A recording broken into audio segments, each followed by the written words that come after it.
Most people spend their entire lives waiting for someone else to tell them they're enough.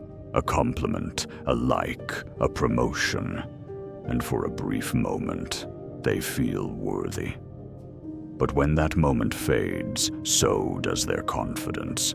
That's not self-esteem, that's self-approval, and it's temporary.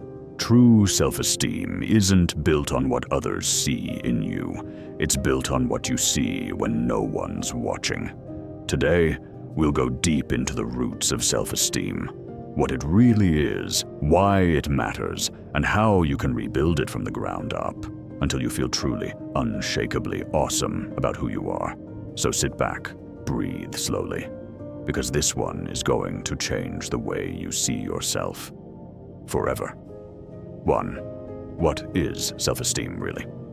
Most people confuse self-esteem with confidence. Confidence is your trust in what you can do. Self-esteem is your trust in who you are. Confidence says, I can handle this. Self-esteem says, even if I fail, I'll still be okay.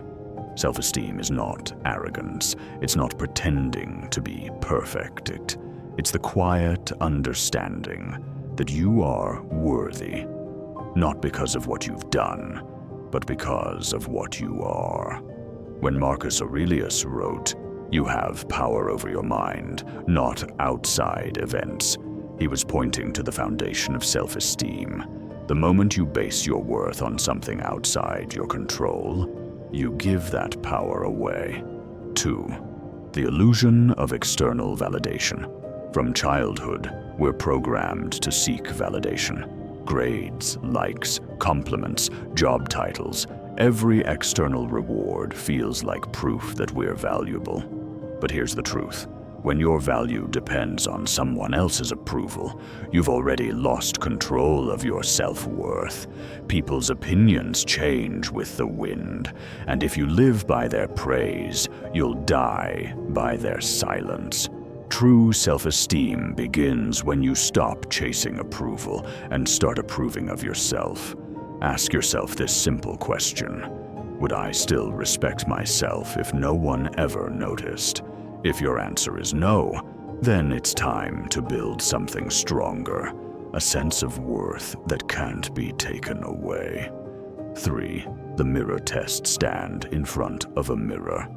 Look at your reflection. Not your flaws, not your past mistakes, just you.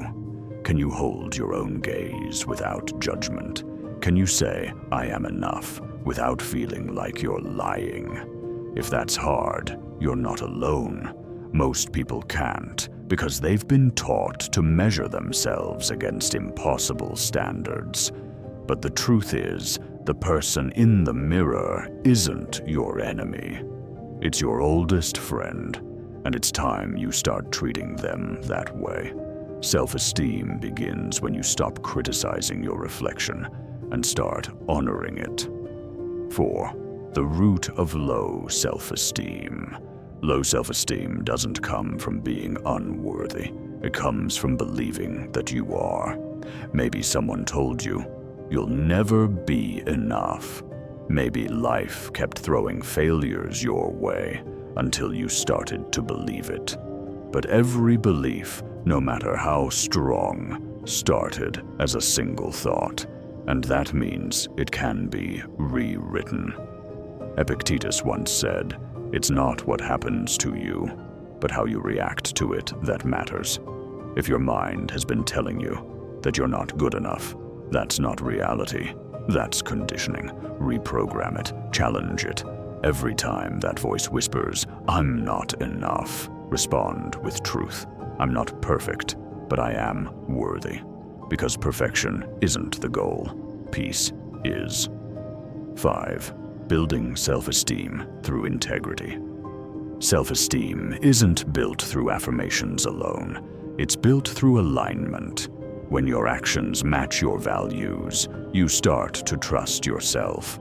And that trust is self-esteem. Every time you keep a promise to yourself, you add a brick to your foundation of self-respect. You said you'd wake up early, and you did. You said you'd be kinder, and you were. You said you'd stop comparing, and you tried.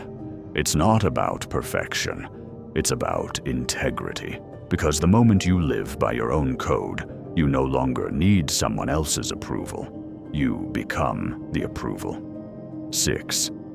The comparison trap. Social media has created a world where everyone looks flawless. Perfect faces, perfect lives, perfect everything. And every scroll can make you feel smaller. But remember this, you're comparing your behind the scenes with someone else's highlight reel. No one posts their breakdowns, no one posts their doubts, and no one posts their failures. When you realize that, comparison loses its grip. You stop chasing their version of happiness and start defining your own. The Stoics would call this staying within your circle of control. You can't control how others live, but you can control how you measure your own worth. And your worth has never been in comparison to anyone else. 7. Emotional awareness, the key to real confidence. You cannot have self-esteem if you reject your emotions. Anger, sadness, fear, these don't make you weak, they make you human. The problem isn't feeling them, it's believing that feeling them makes you broken. Carl Jung once said, "Until you make the unconscious conscious, it will direct your life, and you will call it fate." Self-esteem begins when you stop running from your emotions and start listening to them. When you can say, "Yes, I'm angry, and I understand why. Yes, I'm sad, and that's okay." You're no longer controlled by them. You've mastered them. That's real confidence. How to feel awesome about yourself. 8. Stop labeling yourself. Words have power, especially the ones you use to describe yourself. Every time you say, "I'm not smart enough," "I'm too quiet," or "I always mess things up," you're writing instructions for your mind to follow. The Stoics knew that identity shapes behavior. Marcus Aurelius reminded himself every morning, "You have within you everything you need to rise above any situation." So when you label yourself, make sure your words lift you. Say, "I'm learning," not "I'm failing." Say, "I'm growing," not "I'm broken."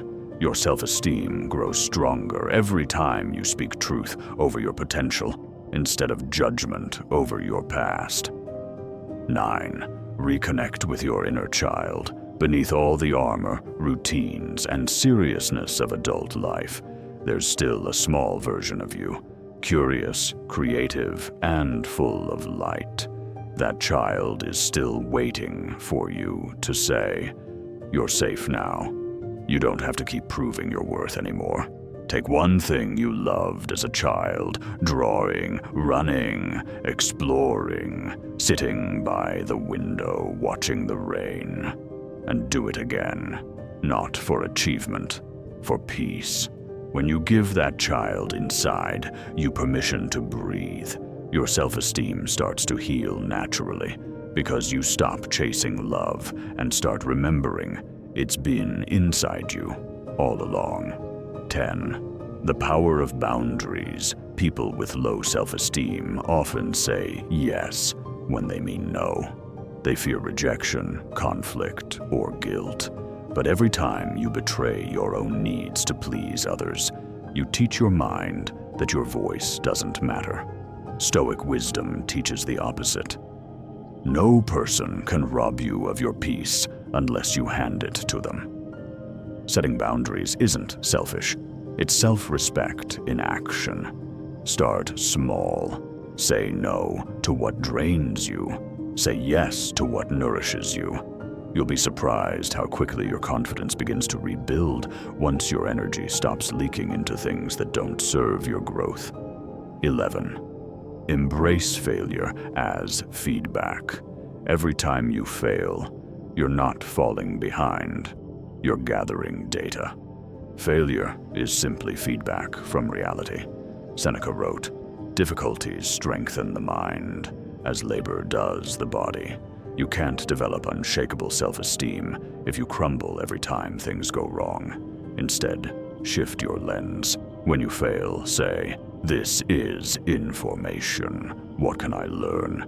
Each failure adds another layer of emotional muscle, and that muscle is what allows you to stand tall, no matter how many times life tries to push you down.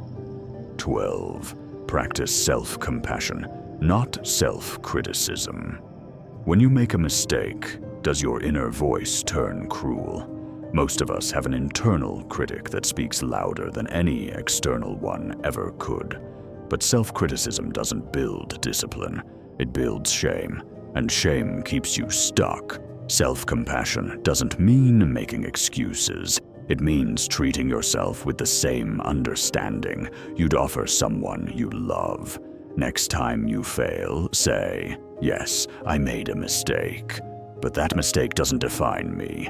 When you replace harshness with compassion, you free your mind from fear, and freedom is where self-esteem thrives. 13. Gratitude, the forgotten foundation. Gratitude is more than saying thank you. It's training your brain to focus on what's already good instead of what's missing. Every morning, list 3 things you appreciate about yourself. Not your possessions, not your achievements. You. Maybe it's your patience, maybe it's your resilience, maybe it's simply the fact that you're still here, still trying. That's strength. And when gratitude becomes your default lens, self-esteem stops being something you chase. It becomes the air you breathe. 14. Mindfulness and presence. Low self-esteem lives in 2 places, the past and the future, regret and worry. But your power only exists in one place, now. Meditation, even for 5 minutes a day, can transform how you see yourself. Because when you learn to observe your thoughts instead of becoming them, you start realizing something profound. You are not your thoughts. You are the awareness behind them. That space between you and your mind. That's where real peace lives. And from that peace, true self-esteem is born. 15. Surround yourself with truth. The people around you either feed your confidence or drain it. Be mindful of who you let close. You don't need endless positivity. You need honesty wrapped in love. Friends who hold you accountable but never make you feel small. Mentors who remind you that you can do better because they believe you already can. The Stoics called this the circle of the wise. People who challenge you to rise, not people who compete to pull you down. Your environment shapes your evolution. Choose wisely. 16. Living by purpose. Self-esteem isn't just about feeling good. It's about living meaningfully. When you connect your daily actions to something bigger than yourself, your sense of worth skyrockets. Purpose doesn't always mean grand missions. Sometimes it's as simple as becoming a better parent, a kinder friend, or someone who brings calm to chaos. Every day that you align with that purpose, your self-esteem strengthens because you're living in harmony with who you truly are. You don't need to become someone else to feel enough. You just need to remember who you were before the world told you you weren't. When you look in the mirror tomorrow morning, see the person you've always been. Not perfect, not flawless, but enough. You've survived everything you thought would break you. You've grown through storms that others can't even imagine. And you're still standing. That's not weakness, that's strength. So take a deep breath, straighten your shoulders, and remind yourself, You don't need permission to feel awesome about who you are. You already are. If this message reached you today, don't let it fade away when the video ends. Practice one of these lessons today. Start with integrity or boundaries, or simply speaking to yourself with more kindness. Because real change begins the moment you decide you're worth the effort. If you felt something, subscribe, share this with someone who needs it, and keep coming back. Together, we'll keep learning how to master the mind and live with peace, power, and purpose.